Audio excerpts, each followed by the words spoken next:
बिस्मिल्लाहिर्रहमानिर्रहीम। अस्सलाम वालेकुम स्टूडेंट्स। थ्योरम नंबर 5 आज हम डिस्कस करेंगे। इससे पहले हमने आपके साथ थ्योरम नंबर 4 जो है वो डिस्कस किया था। थ्योरम नंबर 4 का जो रेसिप्रोकल है, जिसको कन्वर्स ऑफ थ्योरम नंबर 4 भी कहते हैं थ्योरम नंबर 5 को। तो इसमें देखेंगे स्टेटमेंट के अंदर हमने क्या प्रूफ करना है। तो इसमें बेटा देखें कि two chords of a circle which are equal distance from the centre are concurrent. ठीक है जी, हमने ये दो कॉर्ड्स हैं ए बी और सी डी, ये दो कॉर्ड्स हैं, हमने इन दोनों कॉर्ड्स को इक्वल प्रूफ करना है जी। जो प्रीवियस थ्योरम था, थ्योरम नंबर 4 जो हमने आपके साथ डिस्कस किया था, उसके अंदर ये बात हमने गिवन दी हुई थी कि ए बी और सी डी दो कॉर्ड्स हैं, ये दोनों आपस में क्या है जी, इक्वल है। उसका हमने सेंटर से डिस्टेंस जो है वो इक्वल प्रूफ किया था। तो इस थ्योरम के अंदर हमें ए बी और सी डी ये जो दो कॉर्ड्स हैं इसको हमने इक्वल प्रूफ करना है, और ये बात उन्होंने हमें गिवन दे दी है कि सेंटर से जो उनका डिस्टेंस है वो इक्वल है। ठीक है जी, तो इसलिए हम इसको कन्वर्स ऑफ थ्योरम नंबर 4 भी कहते हैं। ये थ्योरम नंबर 4 का कन्वर्स है, उसी का रेसिप्रोकल है ये। तो उस थ्योरम के अंदर आपके पास दो कॉर्ड्स इक्वल दी गई थी, इसके अंदर हमने इन दोनों कॉर्ड्स को इक्वल प्रूफ करना है, और सेंटर से इन दोनों कॉर्ड्स का जो डिस्टेंस है वो एक जैसा है। तो स्टूडेंट्स गिवन के अंदर देखें, आपके पास लिखेंगे A B and C D are two chords of a circle. A B और सी डी जो है वो आपके पास दो कॉर्ड्स हैं और सर्कल की विद सेंटर एट ओ। तो यहाँ पर गिवन के अंदर देखिए हमें ये बात नहीं बताई गई कि आपके पास जो ए बी है और सी डी जो है ये दोनों आपस में इक्वल थी, ये बात हमें नहीं बताएगी। प्रीवियस थ्योरम में ये बात हमें गिवन दी गई थी और उन्होंने बताया था स्टेटमेंट के अंदर कि ये दोनों कॉर्ड्स आपस में इक्वल हैं। तो यहाँ पे अब हम ये बात लिखेंगे कि ए बी और C D are two chords, सिर्फ टू कॉर्ड्स का मेंशन करेंगे, ये नहीं बताएंगे कि ये आपके पास इक्वल है या नहीं। इस चीज़ को आपने प्रूफ करना है।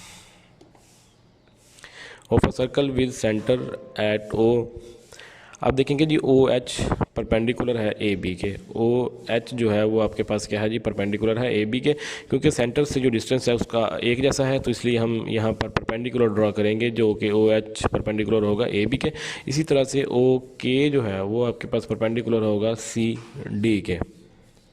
ओ एच परपेंडिकुलर ए बी के एंड ओ के परपेंडिकुलर है सी डी के, so that measurement O A H is equal to measurement O K, ये दोनों आपस में इक्वल होंगे। ये हम प्रीवियस थ्योरम में प्रूव कर चुके हैं कि सेंटर से अगर कॉर्ड्स का डिस्टेंस एक जैसा हो तो वो आपस में उनका जो ओ एच और ओ के जो है वो आपस में क्या है जी, इक्वल है। ये हमें स्टेटमेंट में गिवन दिया हुआ है उन्होंने कि सेंटर से जो डिस्टेंस है वो एक जैसा है, इसलिए हम O H is equal to measurement O K है, इन दोनों को इक्वल प्रूफ कर देंगे।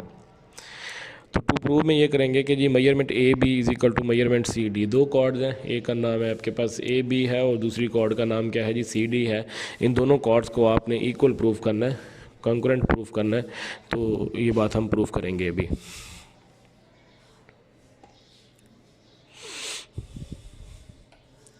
कंस्ट्रक्शन के अंदर देखें बेटा, join A and C with ओ।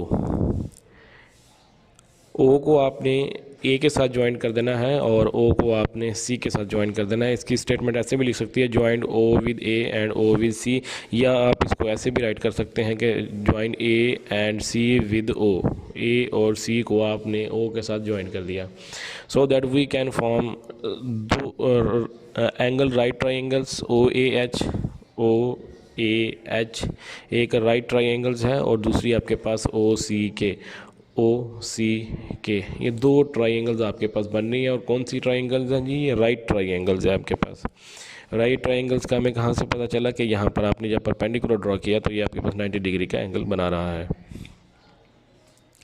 तो प्रूफ के अंदर देखें बेटा, in right triangles O A H correspondence O C K, ये दो ट्राइंगल्स हैं, इसके दरम्यान में क्रॉसपॉन्डेंस है, इनकी को जो है वो एक जैसी हैं, सेम है, इसलिए इनके दरम्यान में क्रॉसपॉन्डेंस है।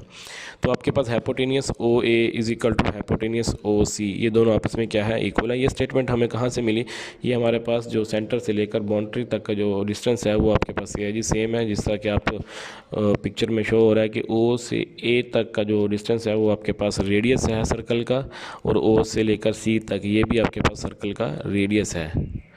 तो यहाँ रेडियस होने की वजह से हम ये बात कह सकते हैं कि मेजरमेंट ओ ए और ओ सी ये आपस में इक्वल है। इसके साथ हाइपोटेनियस का साइन क्यों लगाया गया, क्योंकि ये 90 डिग्री की अपोजिट साइड है, तो इसलिए इसको हम हाइपोटेनियस कह रहे हैं। ओ ए जो है वो 90 डिग्री की अपोजिट साइड है, इसलिए हम इसको ओ ए कह रहे हैं। इधर से आपके पास ओ सी जो है ये भी 90 डिग्री की अपोजिट साइड है, इसलिए ये भी आपके पास क्या है, हाइपोटेनियस हो जाएगा। तो hypotenuse O A is equal to hypotenuse O C, radius of the same circle, ये आपके पास स्टेटमेंट बनेगी। Measurement O H is equal to measurement O K. Measurement O H और मेजरमेंट ओ के, ये बात भी हमें पता है कि ये आपके पास क्या है, ये दोनों स्टेटमेंट्स इक्वल हैं, क्योंकि ये हमें गिवन दिया गया था स्टेटमेंट में। क्योंकि स्टेटमेंट को अगर हम दोबारा पढ़ें तो two chords of a circle which are equal distance from the centre, ये उन्होंने स्टेटमेंट में कहा हुआ है कि सेंटर से जो दोनों कॉर्ड का डिस्टेंस है वो सेम होगा। तो इसलिए हम ये बात लिख सकते हैं कि ओ एच जो है वो ओ के, ये दोनों आपस में इक्वल होंगे। यहाँ पे हमने मेंशन कर दिया measurement O H is equal to measurement O K. और रीज़न में क्या लिखा जी, हमने रीज़न के अंदर हमने गिवन लिख दिया कि ये चीज़ आपको स्टेटमेंट में ही गिवन थी। तो प्रीवियस थ्योरम की तरह यहाँ पर भी हमने एच एस पास्टुलेट यूज़ करते हुए दोनों ट्राइंगल्स को कंकरेंट प्रूफ कर दिया। तो triangles O A H concurrent है ट्राइंगल ओ सी के, ये दोनों ट्राइंगल्स जो हैं वो आपके पास इक्वल हो गई। तो आपके पास measurement A H is equal to measurement C K. अब आपके पास मेजरमेंट ए एच और मेजरमेंट सी के, ये दोनों जो स्टेटमेंट हैं वो आपके पास एक स्टेटमेंट आ गई, जिसको हम इक्वेशन नंबर 1 का नाम दे देंगे। और इसकी रीज़न में ये लिखेंगे कि corresponding sides of a congruent triangle, जो कंकरेंट ट्राइंगल्स होती है उसकी जो करॉस्पॉन्डिंग साइड्स होती हैं वो आपस में क्या होती हैं जी, इक्वल होती हैं। अब हमें ये पता है कि जी ये आपके पास ओ एच जो है सेंटर से हमने जो लाइन ड्रॉ की हुई है, इसका मतलब ये है कि ये आपके पास बिल्कुल कॉर्ड के मिड पॉइंट पर ड्रॉ होगी, जो कि हमने प्रीवियस थ्योरम नंबर 2 और 3 में डिस्कस की थी। तो यहाँ पर ए एच किसका हाफ होगा जी, मेजरमेंट ए बी का, 1/2 मेजरमेंट ए बी। तो यहाँ पे हमने ये स्टेटमेंट लिख दी 1/2 मेजरमेंट ए बी, क्योंकि ओ एच परपेंडिकुलर कॉर्ड है ए बी के, जिसको हम क्वेश्चन नंबर 2 का नेम दे देंगे।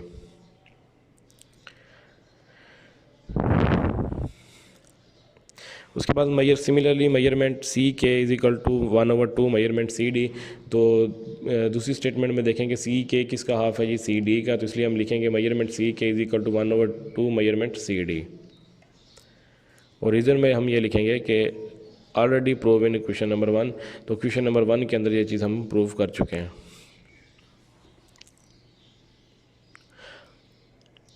तो क्वेश्चन नंबर 2 और 3 इन दोनों को अगर मुवाजना करें तो आपके पास एक आएगा मेजरमेंट ए एच और सी के, ये तो हमारे पास ऑलरेडी प्रूव कर चुके हैं। अगर इन दोनों को हम करते हैं, कंपैरिजन करते हैं क्वेश्चन नंबर 2 और 3 का, तो आपके पास क्या आ जाएगा, 1/2 measurement A B is equal to 1/2 measurement C D. क्योंकि आपके पास क्वेश्चन नंबर 2 और क्वेश्चन नंबर 3 ये दोनों आपस में क्या है जी, इक्वल है। क्यों इक्वल है जी, क्योंकि हमने मेजरमेंट ए एच और सी के ऊपर हम प्रूव कर चुके हैं कि ये दोनों आपस में इक्वल हैं, तो इसलिए इसकी जो राइट हैंड साइड है ये दोनों आपस में क्या हो जाएंगी, इक्वल हो जाएंगी। अब 2 से 2 जो है वो बेटा कैंसिल हो जाएगा, तो आपके पास क्या आ जाएगा, measurement A B is equal to measurement C D. तो ए बी और सी डी आपके पास क्या चीज़ थी, ये आपके पास दो कॉर्ड्स थी जो कि ए बी है और सी डी है। इन दोनों कॉर्ड्स को हमने क्या कर दिया बेटा, इक्वल प्रूव कर दिया। तो ये बेटा हमारा जो थ्योरम था, थ्योरम नंबर 5 इम्पॉर्टेंट थ्योरम है, इसको अच्छे तरीके से अंडरस्टैंड कर लीजिएगा। तो बस इसमें आपने ये जो स्टेटमेंट है इसको आपने अच्छे तरीके से याद रखना है, ताकि एक थ्योरम नंबर 4 की स्टेटमेंट और थ्योरम नंबर 5 की स्टेटमेंट में आप लोग जो है वो कंफ्यूज ना हो। क्योंकि बाज़ का थ्योरम जो है वो आप लोगों को याद होता है और आप स्टेटमेंट के अंदर कंफ्यूज हो जाते हैं कि आपके पास ये थ्योरम नंबर 4 की स्टेटमेंट है या थ्योरम नंबर 5 की स्टेटमेंट है। स्टेटमेंट को याद रखने के लिए आसान हल है कि यहाँ पे आपके पास जो दो कॉर्ड्स थी वो आपके पास सेंटर से इक्वल डिस्टेंस पर हैं, और प्रीवियस थ्योरम में हमें दो कॉर्ड जो थी वो इक्वल दी गई थी और हमने सेंटर से इक्वल डिस्टेंस प्रूव करना था। तो ये जो इनका डिफरेंस है बेटा, ये आप लोग अच्छे तरीके से याद रखेंगे। उम्मीद करता हूँ कि ये लेक्चर आपको अच्छे तरीके से समझ आ गया होगा। अपना ख्याल रखिएगा। जज़ाकल्लाह।